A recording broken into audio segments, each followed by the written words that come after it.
Ever since the introduction of Varjo's bionic display in their XR devices, and then the introduction of the Varjo Aero 2 years ago, there's no doubt that it sent ripples across the industry and inspired many VR headset manufacturers to make aspheric lenses. Well, in this video, I'm going to reveal the brand new series of next generation Varjo headsets. Pretty damn exciting. So if you're interested in this, stick around, stay tuned as we fly the 808 Comanche in the Varjo Aero. So I'd just like to say that this video is proudly sponsored by FS Academy, and they produce the best tutorials for Microsoft Flight Simulator. Go check them out in the link in the description below. I'd highly recommend it since they are from a real world pilot and you can have so much fun with all of the different mission packs available. Right, let's get into this straight away. This is the Varjo XR4, and in fact there is 3 different editions of this new headset which you can order right now, but there's a lot to get through here and there's a big surprise at the end, okay? So stick around for that. I am so happy about this. So let's start with the standard XR4. This boasts a 4K per eye display, and you get that with a much larger field of view with 120 degrees horizontal and 102 degrees vertical. So no more are you going to see that letterbox type effect, which, you know, for many people has been a deal breaker with these headsets. In terms of the display itself, well, it's actually still mini LED. However, we're going to get local dimming this time with a brightness of over 200 nits at 90 Hz.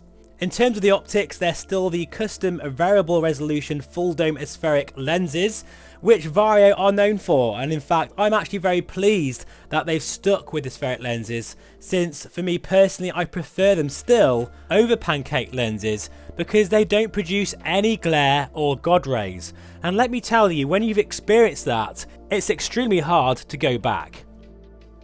So this is where things get very interesting, and we'll start with the cheaper version of the XR4, and we'll get into the pricing in a moment because that's also a big deal in my opinion. In terms of the pass-through, well, you're going to be treated to a beautiful dual 20 megapixel pass-through camera, which is way ahead of even the XR3, which I demoed at Varjo in Helsinki almost this time last year, and I was absolutely blown away with it. However, with this, you're going to have absolute pin-sharp pass-through, which is going to be at peak 33 ppd.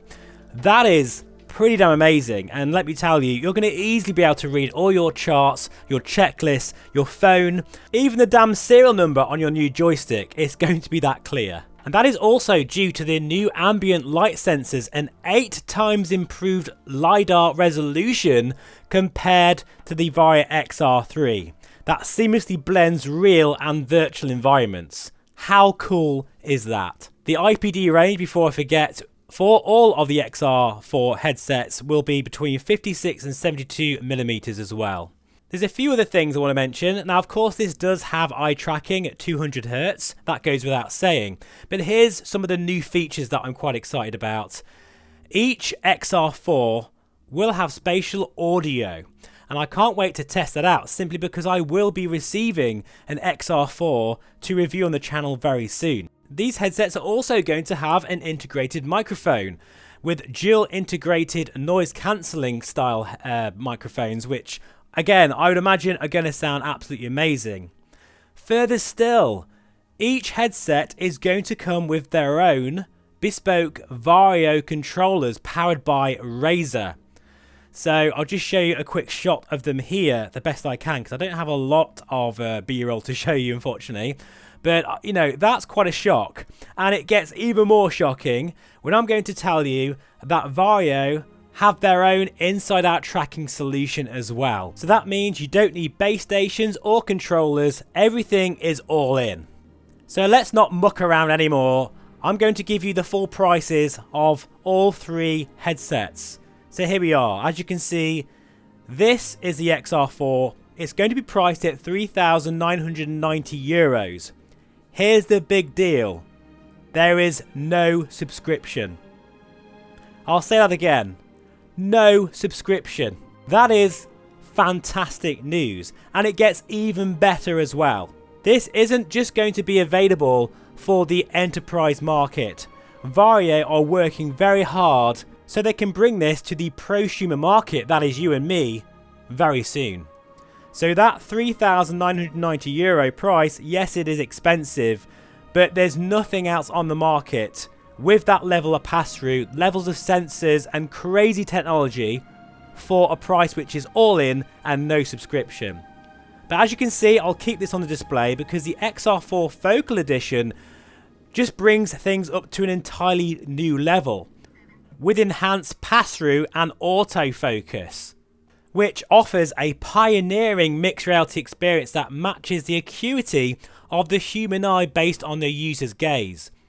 That is a first, and I remember when Oculus was looking at this many years ago, but nothing ever came of it. So I can't wait to be able to experience true autofocus with this headset. However, as you can see, it is a lot more money, as you'd expect.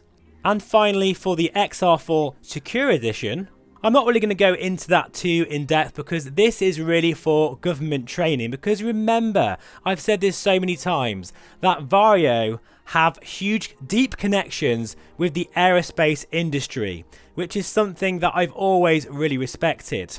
If you think about the XR3 and even the Varjo Aero, it is being used for pilot training. So that will be available for the government sector. And if you think about the pricing there, it's incredibly cheap when you consider that most of the training at the moment is being utilised with full motion platforms, which costs probably millions of pounds. So here's another look at the Varjo XR4. There's new inside out tracking, a new wider field of view. They've still got the zero gravity headband, as you can see there, which I find is incredibly comfortable. And you may, think to yourself, I wish it was smaller. But if you consider the amount of technology, the sensors in this, and the absolute mind-boggling image quality that this is going to provide, the new integrated audio, microphone, ambient light sensors, the inside-out tracking and new controllers, this is something that I cannot wait to try out myself. I think the only thing that I know you're going to say in the comments is the fact this is a mini LED and not OLED or QLED. But we do have local dimming here, and apparently the colour palette has been improved hugely from the Aero and XR3. So really, at this point, it's just going to have to be a case of me trying it out and letting you know what I think. So please make sure you are subscribed to the channel, because that is going to happen very soon, and I can't wait to give you my verdict and my impressions. Thank you so much for watching. I've only just scratched the surface of this announcement, so if you'd like to check out Varjo's own special event where they go through everything, I'll link that in the description below. But for now, thank you so much. I'll see you again very soon. Bye bye for now.